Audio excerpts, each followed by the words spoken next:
तो दोस्तों ये है हमारे गांव की भलवा नदी और जो आगे आपको दरख्त दिख रहे हैं इस पानी के आगे, और हमारी नदी फुल हो चुकी है। डेढ़ दो दिन अगर ऐसे ही मुसलसल बारिश हुई तो सोच सकते हैं आप क्या हाल होगा।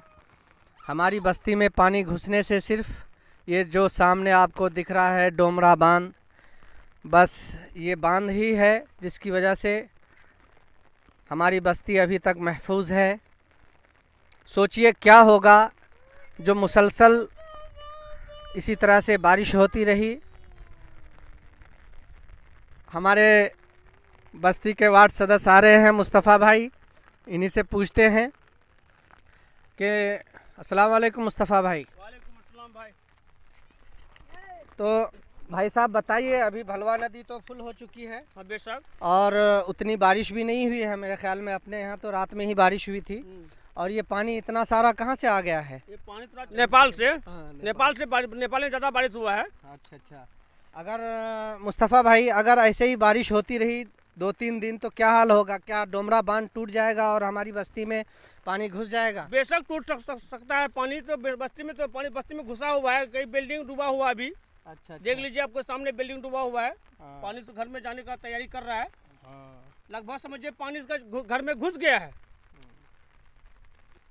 तो दोस्तों अल्लाह ही हिफाजत फरमाए। देखिए कितनी धान की फसल समझिए यहाँ पर यह हो गया है। हाँ धान की जो फसल है, धान और पाट का, जिस सब खेत को रुपाई हो चुका है, किसी का धान हरा भी हो चुका था, वो सब धान गल जाएगा, कोई एक भी धान नहीं बचेगा यहाँ पे। हाँ दोस्तों, ये जो आपको पानी दिख रहा है ये भरा हुआ, अभी 2-3 दिन पहले ही इसमें धान की रोपाई हुई थी, और आप देख सकते हैं कि पानी पूरा लबालब हो चुका है, धान की खेतियाँ डूब चुकी हैं।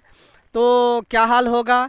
अच्छा एक बात पूछता हूँ मैं मुस्तफ़ा भाई, आप बताइए, ये जो धान की रुपाई हुई है और अगर ये पानी भरा हुआ है, ये कितने दिन बर्दाश्त कर सकता है ये धान? 2 से 3 रोज। 2 से 3 हाँ, अगर धूप हो गया तो समझिए 2 दिन में ही गल जाएगा ये। अच्छा। हल्का फुल्का बारिश होता रहेगा तो थोड़ा बहुत बच जाएगा, तो बिल्कुल ही गल जाएगा। अच्छा, आपका कहना है कि अगर ये बारिश, ये पानी उतरने के बाद हल्की फुल्की बारिश होती रही तो धान बच जाएगा, और अगर एकदम धूप निकल आई तो पूरा धान जो लगाया हुआ है वो गल जाएगा। हाँ। हमें एक आवेदन है कि हमारे जो शाहनवाज हुसैन आपदा मंत्री हैं, कम से कम हमारे भलवा नदी में अगर तटबान हो जाता तो हम लोग इतना नुकसान नहीं सहना पड़ता। बिल्कुल सही बात है। वार्ड नंबर 1 कमलधा पंचायत में जो अभी बाढ़ का स्थिति बना हुआ है, अगर तटबान दिया होता भलवा नदी के किनारे में तो एक भी धान यहाँ पे नुकसान नहीं होता और नहीं गलता। और हम आपदा मंत्री से हमें गुजारिश करते हैं कि आके वो हमारे क्षेत्र को देखे कि क्या हालत है, क्या खस्ता हालत हो चुका है।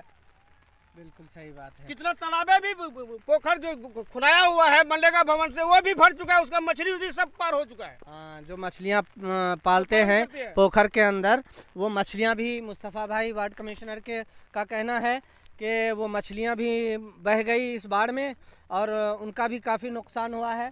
और किसानों ने जो खेतियां लगाई थी और अभी बारिश नहीं थी, जैसे कि पिछली वीडियो में हमने बताया था, जब मैं सफ़र से वापस आया था पुणे से, तो लोग जो है अपने मशीन के ज़रिए से, डीजल इंजन के ज़रिए से या मोटर के ज़रिए से पानी भरा था उन्होंने, और उसके ज़रिए से ये खेतियां लगाई, और अब ये हाल है। तो देखिए दोस्तों,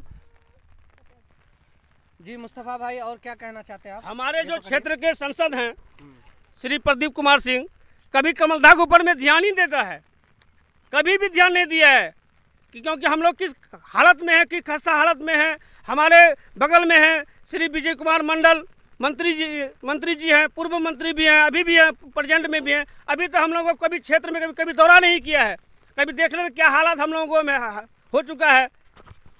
तो दोस्तों ये है हमारा गांव, और बरसात के मौसम में तकरीबन हर साल ऐसा ही नज़ारा रहता है। और ये जो हमारा इलाका है सीमांचल का, बाढ़ ज़्यादा इलाका है, बाढ़ पीड़ित इलाका है, और कुदरत के ऐसे ही बुरे हालात का हमें सामना होता है हमेशा, जैसा कि हमने पिछली वीडियो में भी बताया है आप तमाम को। तो आप तमाम से दुआ की दरख्वास्त है। बाढ़ प्रभावित इलाका है, इसके मद्देनज़र मोहित साहब कहना चाहते हैं कुछ, तो इनका भी कुछ दरख्वास्त है, इनको भी सुन लिया जाए। हाँ, तो दोस्तों जो कोशिशें कर रहे हैं हमारे वार्ड सदस्य वगैरह वो तो कर ही रहे हैं। आप तमाम से भी दुआ की दरख्वास्तें हैं हमारे इस इलाके के लिए। अल्लाह ही रहम फरमाए। ये ऐसा इलाका है जहाँ पे ज़लज़ले भी आते हैं, भूकंप आते रहते हैं, और 2017 में काफ़ी तबाही हुई थी। यहाँ जो बाढ़ की वजह से वो जो कोसी का बांध टूटा था उसकी वजह से पूरा बस्ती के अंदर पानी घुस गया था। और आप समझ सकते हैं कि बस्ती में पानी घुस जाना कितना अज़ियतदह होता है, कितनी तकलीफ़ होती है। जो सांप वगैरह हैं, ये सारी चीज़ें हैं, और फसल जो घर में अनाज है वो भी भीग जाते हैं। बहुत सारी तकलीफ़ों का सामना करना पड़ता है दोस्तों। तो आप तमाम से बस दुआ की दरख्वास्त है। हम यहाँ मकामी नेता, मकामी लोगों से लेकर बस कोशिश कर रहे हैं।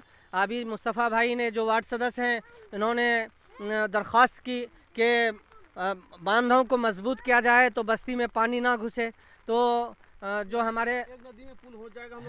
हाँ, भलवा नदी हमारा जो यहाँ पे नदी में पुल हो जाए तो उससे भी काफ़ी फ़ायदा होगा। तैर के जाते हैं, हाँ, ये किसान लोग खेती करने के लिए ये नदी को रोज़ पार करके जाते हैं, कपड़े को भिगाकर उस तरफ जाते हैं और खेती का काम पूरा करते हैं। 4 महीने यही हालत रहती है।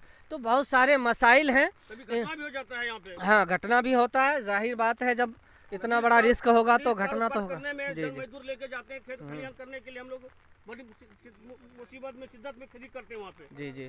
तो दुश्वारी तो होती है। बस आप तमाम जितने भी हमारे व्यूअर्स हैं दुआ की दरख्वास्त है। जिस तरह से भी आप कोशिश कर सकते हैं, दामे दरमे कदमे हर तरह से कोशिश करें। अल्लाह आप तमाम को जज़ाए खैर दे। अगर आप हमारी वीडियो पर, हमारे चैनल पर नए हैं तो चैनल को सब्सक्राइब कर लें, वीडियो को लाइक करें और शेयर भी कर दें। अस्सलामु अलैकुम रहमतुल्लाह।